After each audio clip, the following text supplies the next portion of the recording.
Pues sí, entre letras e historias, hoy se honra de tener al maestro y al escritor.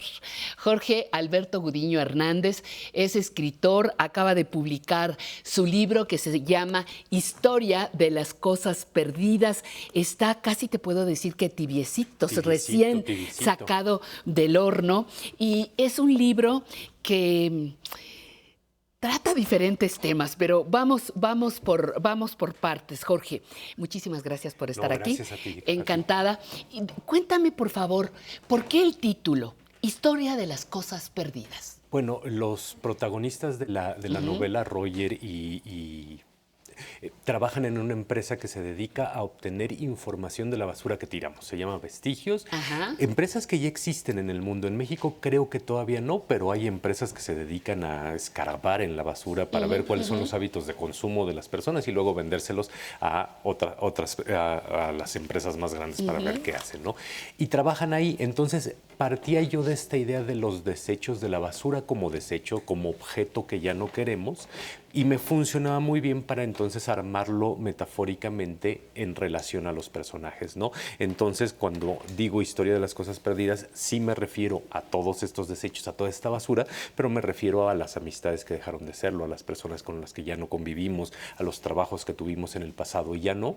Y el planteamiento de la novela es que somos todo lo que conservamos, pero también todo lo que hemos perdido, ¿no? Entonces juego un poco con esa dicotomía. Fíjate que estuve buscando información sobre tu novela y hay quien decía que era una historia de amor, hay quien decía que era una historia de esperanza, otros que hablas de la Ciudad de México y la tensión en la que estamos viviendo. Cada quien tiene su interpretación. Me encanta porque eso habla de la novela, pero yo me fui mucho más por las cosas perdidas, por ese incluir en una novela como esta los aritos que se le quitan a las botellas, las esponjas, nunca volveré a ver una esponja de una manera distinta, las medicinas caducadas, el tema de la basura. No menosprecio otra parte de la novela, pero me aportó puntos de reflexión que yo siento otras novelas no me habían dado. Cuéntame por qué incluirlo. A ver, lo de la basura a mí también me llamaba muchísimo la atención y no sabía cómo integrarlo directamente a la historia grande que estoy contando, que es Roger descubriendo quién es Andy, por un lado, y Roger transformándose en otra persona, ¿no? Que básicamente todas las novelas hablan de una transformación así. Entonces, primero incorporé esta empresa que me permitía que se dedicaran a estudiar la basura y luego incorporé varias viñetas, como una docena de viñetas en las que se cuentan las historias de esas cosas que perdemos, ¿no?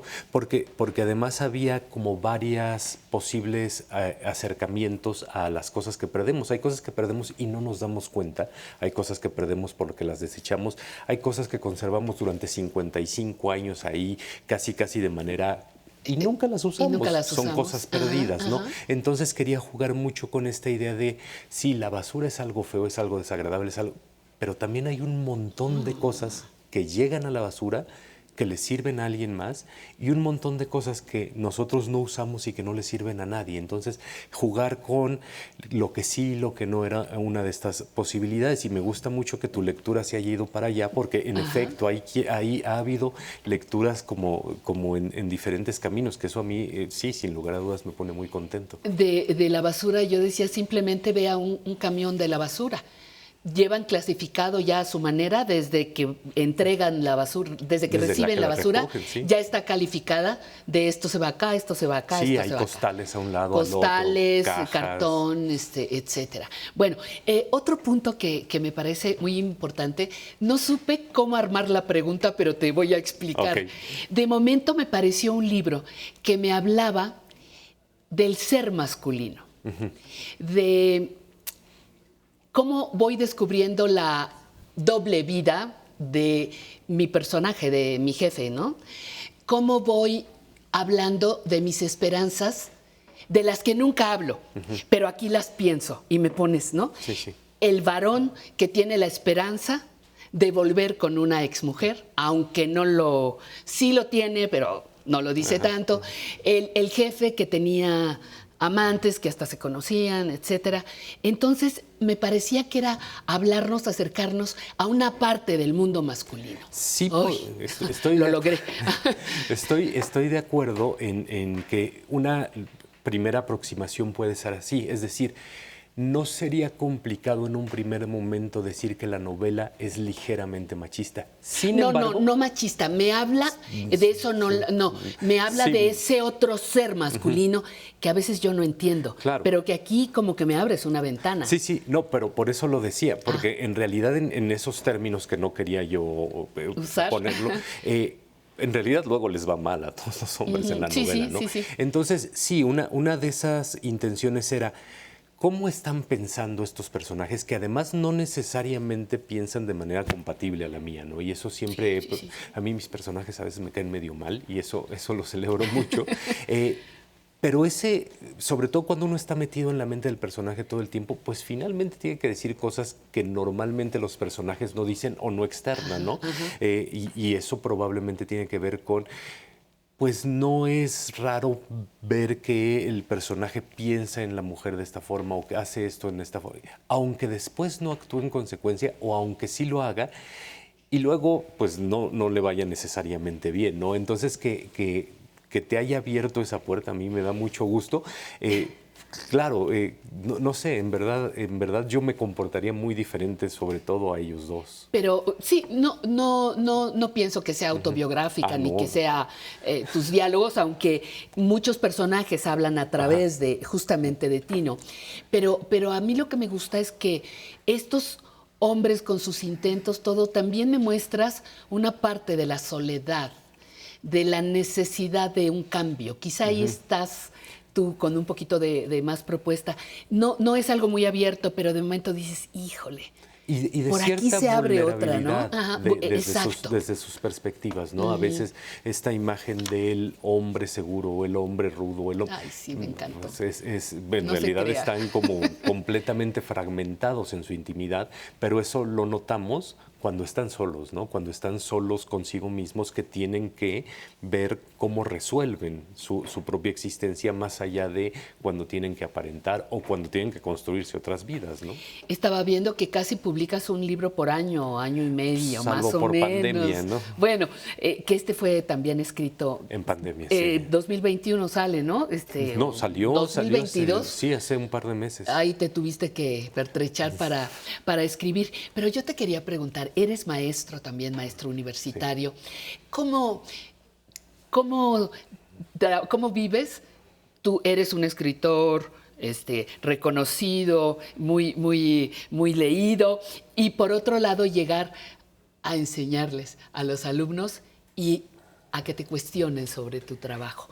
¿Cómo es ese papel? Es como un doble equilibrio, sí, ¿no? claro, siempre es un reto. Debo decir que nunca dejo a mis alumnos leer mis libros, ¿no? O sea, los pueden leer. Bueno, pero alguno, yo de mal hora me lo leía, a ver claro, qué dice el profesor. Claro, para maltratar un poco al... No. Si uno los ha criticado durante el semestre... Sí, yo lo voy a criticar a usted. No, y eso siempre lo he bienvenido y se los he dicho desde siempre. Pero es muy interesante porque en realidad una de las cosas que más me gustan, y no tiene que ver nada más con mis alumnos, sino con los lectores, es encontrar esas nuevas interpretaciones a un libro. Entonces, de pronto llegan y me preguntan cosas que digo, no sabía yo que había hecho eso, ¿no? O no estaba yo del todo consciente, y no es, no me pongo y digo, no, tu lectura es mala. No quise decir eso. No, para nada, al contrario. Cada una de esas lecturas aporta algo nuevo. Y es algo que intento yo explicar y enseñar en mis clases, ¿no? Es decir, no hay una verdad única sobre la literatura, no hay una verdad única sobre determinado libro y no hay una opinión única. Y estamos en nuestro absoluto derecho de que no nos gusten los clásicos o de que no nos guste algo y de que nos guste otra cosa. Es un proceso siempre de aprendizaje el estar leyendo, interpretando y discutiendo. Creo que una de las cosas que más he aprendido con mis alumnos y que también he aprendido en algunos espacios que tengo de difusión de la lectura es que si bien me encanta leer, me gusta también muchísimo platicar acerca de lo que leo con otras personas que han leído lo mismo, y eso enriquece muchísimo nuestra lectura. ¿Qué es lo que más te ha dado ser escritor? ¿Qué es lo que más te encanta de ser escritor? No, bueno, así ya Ya entrados en gastos. en lo chiquito, en lo íntimo, Ajá. es encerrarme y estar yo solo inventando un mundo, ¿no? Porque finalmente la labor del escritor es completamente solitaria, ¿no? Y luego, pues, enfrentarme también a ese mundo que no siempre es amigable.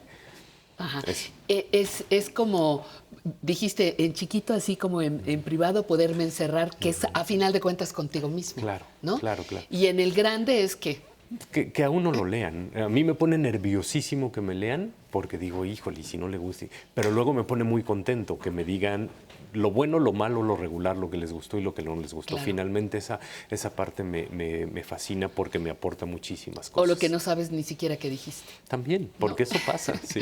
Muy bien, pues Jorge Alberto Gudiño, muchísimas gracias por haber estado con nosotros.